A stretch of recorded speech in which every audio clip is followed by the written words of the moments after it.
আমাদের চারপাশে থাকা 5টি প্রাণীর দোয়া আল্লাহ তাআলা সাথে সাথে কবুল করেন। কখনোই তাদেরকে কষ্ট দিবেন না। যদি এই 5টি প্রাণীকে কষ্ট দেন তাহলে তাদের বদদোয়াও আল্লাহ সাথে সাথে কবুল করবে, এমনকি আপনি ধ্বংস হয়ে যেতে পারেন।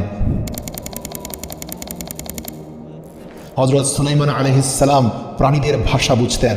তিনি যে কোনো প্রাণীর সাথে কথা বলতে পারতেন। পবিত্র কোরআনে আল্লাহ তাআলা বলেন, সুলাইমান শুনতে পেল পিঁপড়াদের রানী কি বলেছিল। প্রিয় দর্শক, সেই সুলাইমান আলাইহিস সালাম 5টি প্রাণীর সাথে কথা বলেছেন, তাদের সম্পর্কে জানতে পেরেছেন এবং তিনি বলেছেন এই 5টি প্রাণীর দোয়া আল্লাহ সাথে সাথে কবুল করেন, এমনকি এদের বদদোয়াও আল্লাহ কবুল করেন। আপনার চারপাশে থাকা এই 5টি প্রাণীর সম্পর্কে বিস্তারিত জানতে তথ্যবহুল ভিডিওটি শেষ পর্যন্ত দেখুন।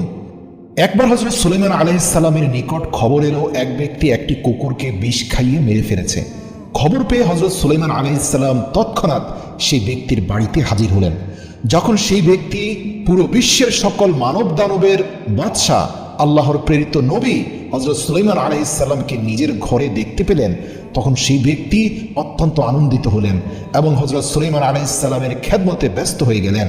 উল্লেখ্য, হযরত সুলাইমান আলাইহিস সালাম পৃথিবীর সবচেয়ে প্রভাবশালী এবং শক্তিশালী বাদশা ছিলেন, যাকে সাধারণ মানুষ দেখে কখনো ভয় পেত না, শুধুমাত্র অপরাধীরাই ভয় পেত। কেননা হযরত সুলাইমান আলাইহিস সালাম ছিলেন ন্যায় বিচারক। কিন্তু এর আগে পৃথিবীর বুকে যত বড় বাদশা ছিল, এদেরকে দেখে সাধারণ মানুষ ভয় পেত। তো সেই ব্যক্তি আল্লাহর নবী হযরত সুলাইমান আলাইহিস সালামকে বলল, এ আল্লাহর নবী, আপনি কেন কষ্ট করে আমার বাড়িতে আসতে গেলেন? আপনি আমাকে হুকুম করতেন, আমি নিজে আপনার বাড়িতে হাজির হতাম।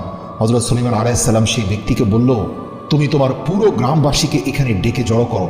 আমি তোমাকে একটি কথা বলতে চাই, যদি আমার কথার উপর আমল করতে পারো তাহলে তোমার পরবর্তী বংশধর অভিশাপের হাত থেকে বেঁচে যাবে।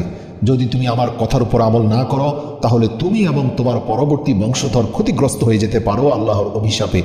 অতঃপর সেই ব্যক্তি পুরো গ্রামবাসীকে জমা করলো।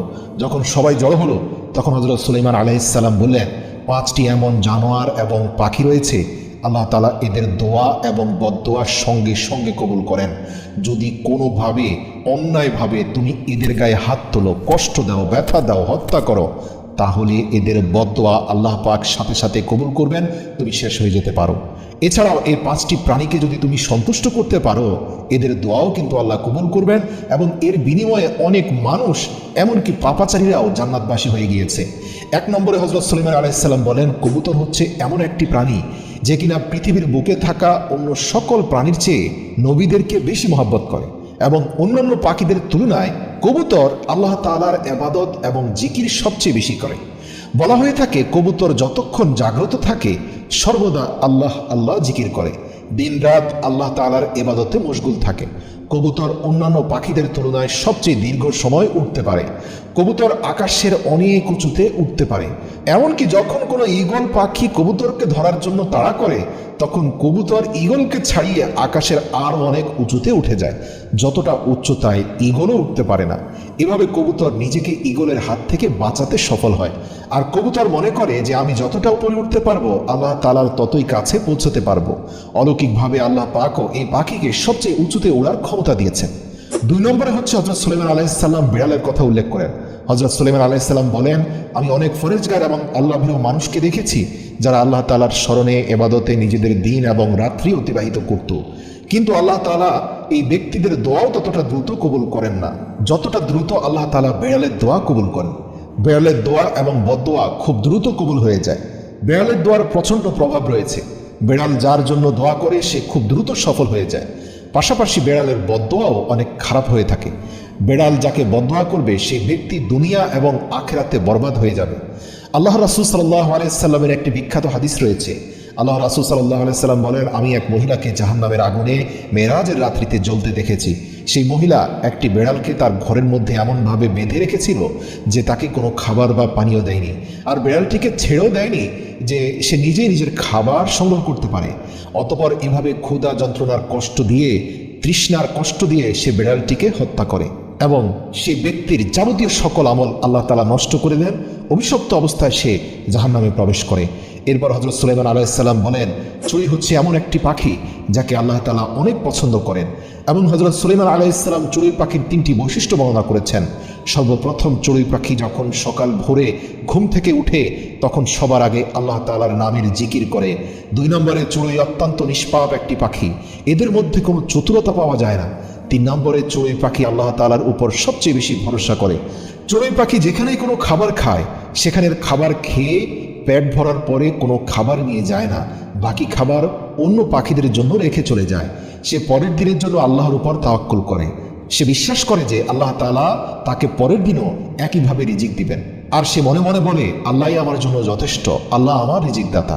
প্রত্যেকটি চড়ুই এই জিকির করতে থাকে এবং তারা বিশ্বাস করে ভবিষ্যতের জন্য কোনো কিছু জমা করার প্রয়োজন নেই, কেননা জীবন মৃত্যু আল্লাহর হাতে, সুতরাং রিজিকও আল্লাহই পাঠাবেন। 4 নম্বর হচ্ছে হযরত সুলাইমান আলাইহিস সালাম বলেন, মানুষেরা বলে কুকুর একটি নাপাকি প্রাণী, আর এ কারণে মানুষ কুকুরকে হত্যা করে। মানুষ মনে করে কুকুরকে মারলে কোনো গুনাহ হয় না। নাউযু বিল্লাহ, এটা অত্যন্ত ভ্রান্ত একটা ধারণা। ইতিহাসে এমন অনেক ঘটনা ঘটেছে যে কুকুরকে মারার কারণে, কষ্ট দেওয়ার কারণে কুকুরের বদদোয়ায় অনেক মানুষ ধ্বংস হয়ে গেছে। একইভাবে একজন চরিত্রহীন নারী ঈমান ও একটি মাত্র নেক আমলের বদৌলতে আল্লাহ পাক তার অতীত জীবনের গুনাহ মাফ করে দেন। কোরআনুল কারিমেও কুকুরের ব্যাপারে বর্ণনা রয়েছে। কোরআনুল কারিমে সূরা কাহাফের মধ্যে আসহাবে কাহাফের সেই যুবকদের সঙ্গী এক কুকুরের কথা আল্লাহ বর্ণনা করেছেন, যে কুকুরটি আল্লাহ তাআলার সেই নেক বান্দাদের প্রতি মহব্বত থাকার কারণে জান্নাতে যাবে। সুবহানাল্লাহ। কিন্তু প্রিয় দর্শক, আমাদের মনে রাখতে হবে রাসূল সাল্লাল্লাহু আলাইহি সাল্লাম কুকুরকে ঘরের ভেতরে প্রবেশ করাতে নিষেধ করেছেন। অনেকে মনে করেন কুকুর পালন করা হারাম, আসলে ব্যাপারটা তা নয়। কুকুরকে আপনি ঘরে স্থান দিতে পারবেন না, আপনার সন্তানদের সাথে তারা চলাফেরা করতে পারবে না, কিন্তু আপনি ঘর বাড়ি, আবাসস্থল, কৃষি ক্ষেত খামার পাহারার জন্য কুকুর পালন করতে পারবেন, এটা জায়েজ রয়েছে। কেননা কুকুর প্রভুভক্ত এবং বিশ্বস্ত প্রাণী। যেহেতু কুকুরের মুখের লালা নাপাক, তাই কোনোভাবে কুকুরকে নিজের বসবাসের ঘরে স্থান দেওয়া যাবে না। এর আরেকটি কারণ, কুকুর ঘেউ ঘেউ করলে ঘরে রহমতের ফেরেশতা প্রবেশ করতে পারে না। কুকুর পালনের সীমারেখা সম্পর্কে না জানার কারণে কুকুর সম্পর্কে আমাদের অনেক ভ্রান্ত ধারণা রয়েছে। কুকুর এমন একটি প্রাণী যাকে আপনি ঘরে স্থান দিতে পারবেন না, আপনার আবাসস্থল, শোয়ার বিছানার পাশে রাখতে পারবেন না, কিন্তু আপনি এটাকে পালন করতে পারবেন সুস্পষ্ট কিছু উদ্দেশ্যে। সেটা হচ্ছে আপনার জানমাল এবং সম্পদের রক্ষণাবেক্ষণ ও পাহারাদার হিসাবে। প্রিয় দর্শক, অতঃপর সুলাইমান আলাইহিস সালাম সেই ব্যক্তিকে, যার উদ্দেশ্যে মূলত গ্রামবাসীকে এই কথাগুলো বলছিলেন, তাকে উদ্দেশ্য করে বললেন, তুমি অন্যায়ভাবে যে কুকুরকে হত্যা করেছো তার জন্য আজই তওবাতুন নাসুহা করো, অর্থাৎ 2 হাত তুলে আল্লাহ পাকের কাছে ক্ষমা চাও। যদি তুমি ক্ষমা না চাও তাহলে অবশ্যই তুমি অভিশপ্ত হবে নিষ্পাপ একটি প্রাণকে হত্যা করার কারণে। এরপর হযরত সুলাইমান আলাইহিস সালাম বলেন, 5 নম্বর প্রাণীটি হচ্ছে পিঁপড়া। এটিকে সামান্য ক্ষুদ্র প্রাণী মনে করো না তোমরা। একে যদি পায়ের তলায় পিষে আমরা মেরে ফেলি, অনেকে এটাকে সাধারণ ব্যাপার মনে করতে পারি, কিন্তু মানুষ যদি পিঁপড়ার মর্যাদার সম্পর্কে জানতে পারত তাহলে ভুলেও কখনো নিষ্পাপ পিঁপড়াদের ক্ষতি করত না।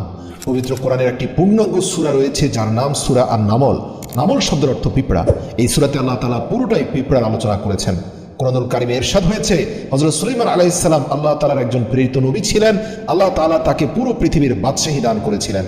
একবার সুলাইমান আলাইহিস সালাম তার সৈন্যবাহিনী নিয়ে এমন একটি এলাকা অতিক্রম করছিলেন যেখানে পিঁপড়াদের বসতি ছিল। সেখানে পিঁপড়াদের যে রাজা ছিল সে হযরত সুলাইমান আলাইহিস সালাম এবং তার সৈন্যবাহিনীকে আসতে রেখে সকল পিঁপড়াদের উদ্দেশ্যে উচ্চস্বরে বলতে লাগলো, হযরত সুলাইমান আলাইহিস সালাম তার সৈন্যবাহিনী নিয়ে এই পথে আসছে, তোমরা সবাই যার যার গর্তে প্রবেশ করো, নতুবা হতে পারে হযরত সুলাইমান আলাইহিস সালামের বাহিনী নিজেদের অজান্তে তোমাদের পায়ের তলায় পিষ্ট করে মেরে ফেলবে। হযরত সুলাইমান আলাইহিস সালাম দূর থেকে এই পিঁপড়ার বক্তব্য শুনতে পেয়ে হেসে দিলেন। প্রিয় দর্শক, পিঁপড়েরা মানুষের মতোই জীবনযাপন করে। বর্তমানে আধুনিক যুগে প্রাণী বিজ্ঞানীরা প্রমাণ করেছেন যে পিঁপড়ারা মানুষের মতো বসতি স্থাপন করে। পিঁপড়ারা তাদের বসতিতে এমনভাবে বসবাস করে যেমনটা মানুষেরা নিজেদের জন্য ঘরবাড়ি এবং বাসস্থান তৈরি করে থাকে। হযরত সুলাইমান আলাইহিস সালাম বলেন, যারা পিঁপড়াকে হত্যা করবে আল্লাহ তাআলা তাদের থেকে রিজিকের বরকত কেড়ে নেবেন। যদি মানুষের নিজের অজান্তে পিঁপড়া তাদের পায়ের তলায় এসে পিষ্ট হয়ে যায় তবে তার জন্য কোনো গুনাহ হবে না, কিন্তু কোনো অবস্থাতেই জেনে বুঝে ইচ্ছাকৃতভাবে কোনো পিঁপড়া যদি আপনার ক্ষতি না করে অথবা সেটা যদি বিষাক্ত না হয় তাহলে তাকে পিষ্ট করে মারা উচিত নয়। যদি কেউ এমনটি করে তাহলে তার রিজিক নষ্ট হয়ে যাবে।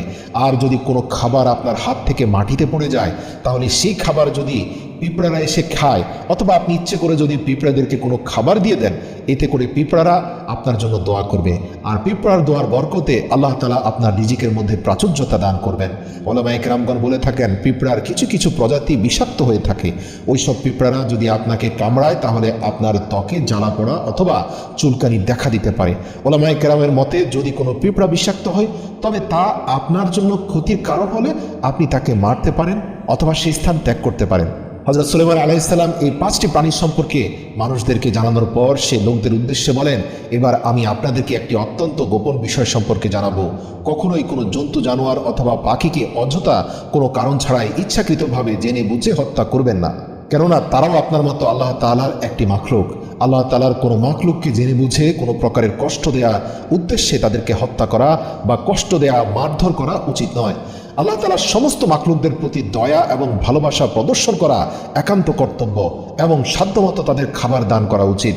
আল্লাহ তাআলার কাছে দোয়া করি আল্লাহ তাআলা যেন আমাদের তার সমস্ত মাখলুকের প্রতি দয়াশীল হওয়ার এবং ভালোবাসা প্রদর্শনের তৌফিক দান করুক, এবং ভিডিওতে উল্লেখিত এই 5টি প্রাণীকে আমরা যেন খাবার দান করি বিশেষভাবে, এবং এরা যদি আমাদের কাছ থেকে খাবার পেয়ে খুশি হয়, পেট ভরে খেতে পারে, তাহলে অবশ্যই আল্লাহ পাকের কাছে আমরা জাযা খায়ের পাবো এবং তাদের দোয়াও আল্লাহ কবুল করবেন।